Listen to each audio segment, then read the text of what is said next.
estavam todos reunidos num só lugar. De repente veio do céu um som, como um vento muito forte, e encheu toda a casa na qual estavam assentados. E viram que pareciam línguas de fogo, que se separaram e pousaram sobre cada um deles. Todos ficaram cheios do Espírito Santo e começaram a falar em outras línguas, conforme o Espírito os capacitava. Havia em Jerusalém judeus devotos a Deus, vindos de todas as nações do mundo. Ouvindo-se o som, ajuntou-se em uma multidão e ficou perplexa, pois cada um os ouvia falar em sua própria língua. Atônitos e maravilhados, eles perguntavam: acaso não são galileus todos estes homens que estão falando? Então, como os ouvimos cada um de nós em nossa própria língua materna? Partos, medos e elamitas, habitantes da Mesopotâmia, Judéia e Capadócia, do ponto da Líbia, próximas a Cirene, visitantes vindos de Roma, tanto judeus como convertidos ao judaísmo, cretenses, árabes, nós os ouvimos declarar as maravilhas de Deus em nossa própria língua. Atônitos e perplexos, todos perguntavam uns aos outros: que significa isso? Alguns todavia zombavam deles, diziam: eles beberam vinho demais. Nós ultimamente em nossa geração nós estamos escutando falar muito do avivamento da igreja, e vamos orar pelo avivamento da igreja, e vamos clamar sobre o avivamento do Brasil. Mas qual é o real avivamento? Será que nós realmente entendemos qual é o real avivamento que a igreja necessita? O avivamento não acontece na nação, o avivamento acontece em cada um de nós. O avivamento não adianta nós orarmos para que o avivamento venha sobre a nação brasileira, se primeiro você não entender que você precisa ser avivado por Jesus. Se aquilo que Jesus nos deixou, e se aquela promessa que Ele falou que ia mandar o Consolador, o Espírito Santo, se você não deixar Ele atuar na sua vida, a nação brasileira nunca será avivada. O avivamento, o que eu posso entender é quando o Espírito de Deus visita o povo que estava adormecido, trazendo nova vida, trazendo renovação, trazendo ânimo espiritual, clareza de pensamento, mais amor, mais desejo de santidade, mais apego à palavra de Deus e paixão por fazer a vontade de Deus.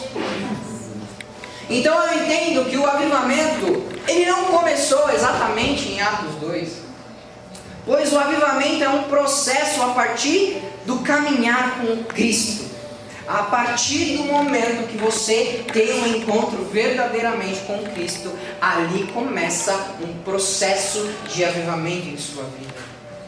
Quando nós aceitamos a Cristo como nosso verdadeiro e único Salvador, Ele começa a agir em nossas vidas, nos ensinando, fazendo com que nós entendemos o que Ele quer que aconteça através das nossas dificuldades. Ele quer mostrar o destino, Ele quer mostrar o caminho certo a percorrer. E eu entendo isso. Eu vou usar uma pessoa aqui que foi impactante em minha vida e que eu me identifico. A maioria das pessoas acho que se identificam com ele, que é Pedro. Pedro, ele foi usado por Deus de uma forma, e Jesus trabalhou na vida dele de uma forma totalmente diferente. Pedro, ele com essa personalidade forte dele, que ele tinha, ele não acreditou no que Jesus poderia fazer na vida dele. Você viu aqui que quando Jesus pediu para eles irem mais para longe da praia, para chegarem nas águas mais profundas, ele falou: tentamos a noite inteira e nada pegamos, mas sobre a tua palavra eu lançarei. Sabe o que ele está querendo dizer com isso? Jesus, eu pela minha experiência, eu pela minha capacidade, eu pelo que eu entendo de pesca, a gente não vai pegar nada. Mas se o Senhor está mandando, se der algo errado, a culpa é sua. Ele estava tirando dele tudo aquilo que ele achou que era errado, ele falou: Jesus, a responsa é sua, a responsabilidade de tudo que acontecer aqui na frente. Só que ele esqueceu que além de ser o Filho de Deus enviado, ele também entendia sobre todas as coisas. E pela palavra dele, os peixes, as árvores, o tempo, tudo muda. Ele não entendia isso ainda. E nós vemos essa atitude de Pedro, e Jesus falando: eu vou te fazer pescador de homens. Ele pediu até para Jesus, após o que aconteceu, se afastar dele. Mas Jesus não se afastou e determinou sobre a vida dele: você será pescador de homens. Mais para frente, quando Jesus foi crucificado, morreu, ele já tinha aparecido para os discípulos 2 vezes. 2 vezes. E Pedro decide voltar a pescar. Vou voltar a pescar. E nisso ele arrasta os discípulos que estavam com ele. João foi com ele. E Jesus o faz lembrar novamente da experiência que ele tinha vivido. E mais para frente, Pedro estava pescando novamente e não pegou nada novamente. Não pegou nada novamente. Jesus na praia, os discípulos não reconheceram Jesus ainda. Jesus estava na praia, perguntaram: pegaram alguma coisa? Ele respondeu: não pegamos. O que Jesus fala? Jogue a rede no lado direito do barco. E Pedro ainda não se liga, ele ainda não entendia que era o mestre que estava falando com ele. Mas sem dar resposta alguma, ele segue a orientação de Jesus. Se você percebe, desta vez ele não fala: sobre a tua palavra eu vou lançar. Sabe por quê? Porque ele entende que pela palavra dele dá certo. Então não adianta nós queremos mudar o objetivo de Deus em nossas vidas, que Ele sempre nos fará lembrar daquilo que fomos criados para fazer. E o processo de avivamento começa aí. O processo de avivamento de Pedro e sobre aqueles discípulos começa. E eles já tiveram muitas experiências antes da morte e ressurreição, depois. E aí vem o acontecimento de Atos. E nós começamos a entender o segundo passo, o segundo processo que em nossa vida precisa acontecer para nós conseguirmos ter o verdadeiro avivamento.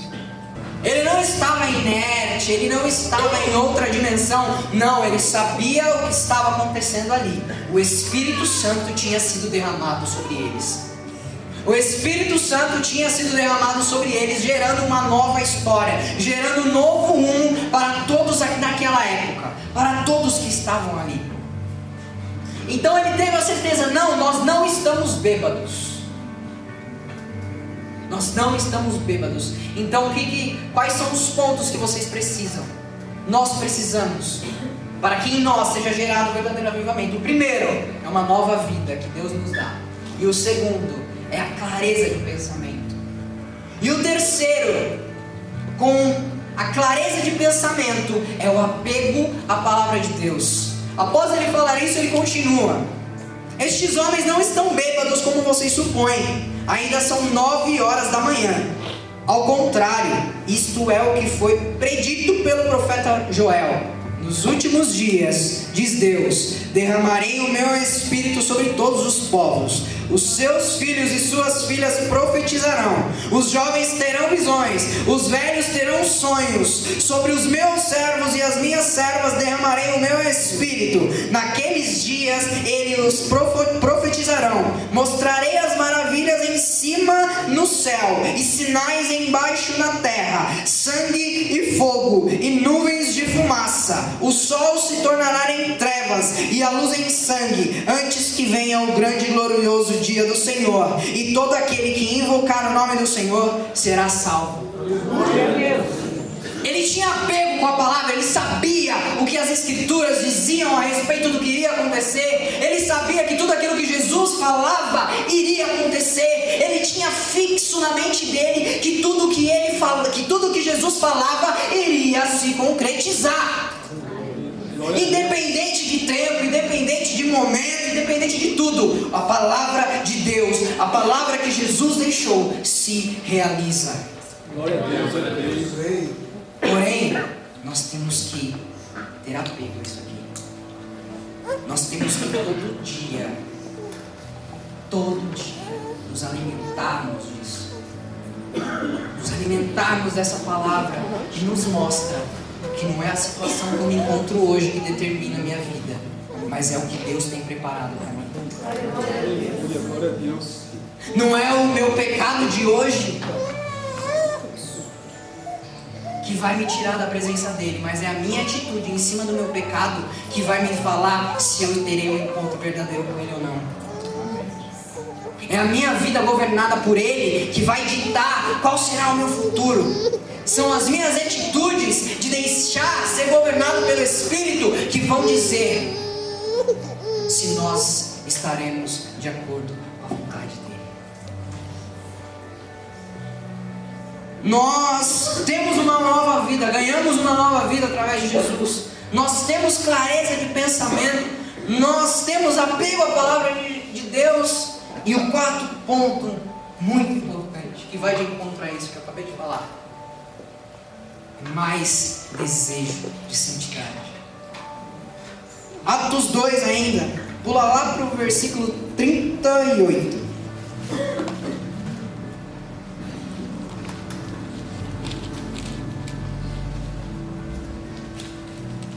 Acharam?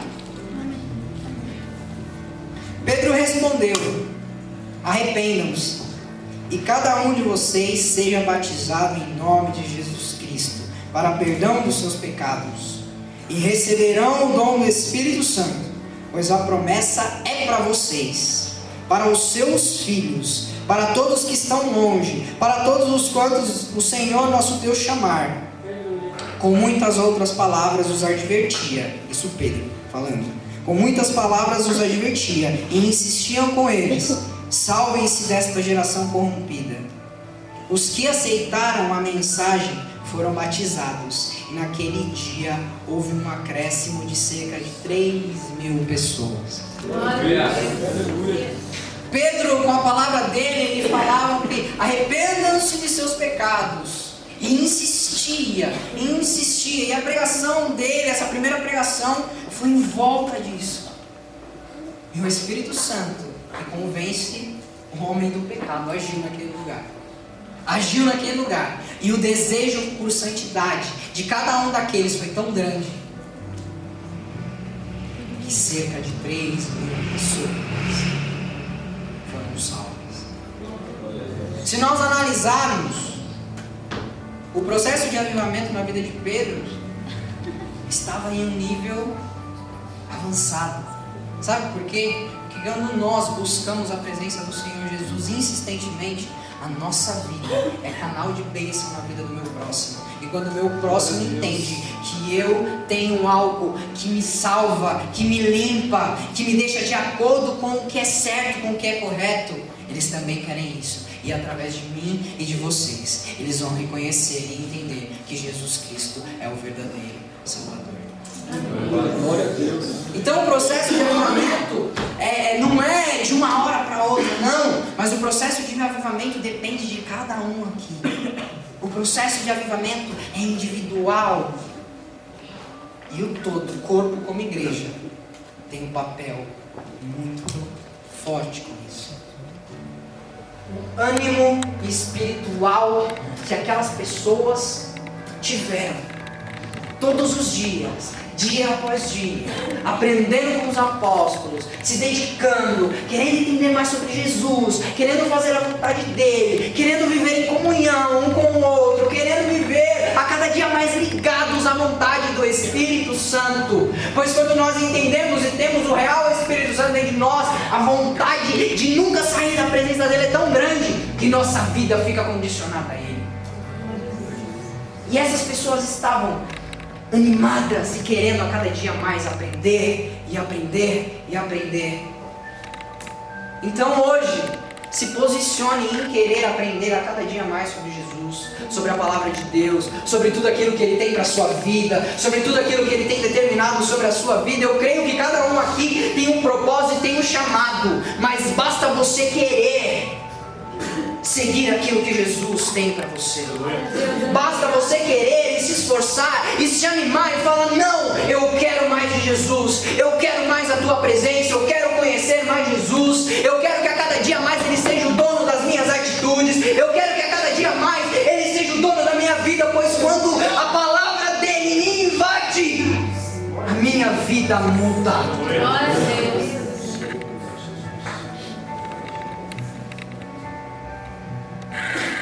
Isso foi acontecendo, e nós vemos um pouco mais para baixo, Pedro ainda,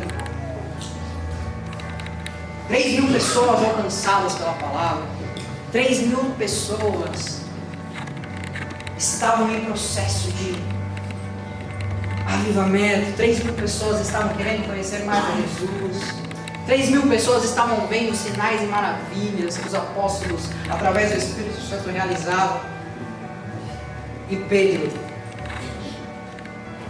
mais para baixo, no capítulo 3, a partir do versículo 6, conta uma experiência incrível. Hoje nós vamos entender o último ponto que o Espírito Santo deu a mim, para que fossem os passos do verdadeiro avivamento e o processo do verdadeiro avivamento em nossa vida. Então, o sexto ponto é paixão, é amor pela vontade de Deus.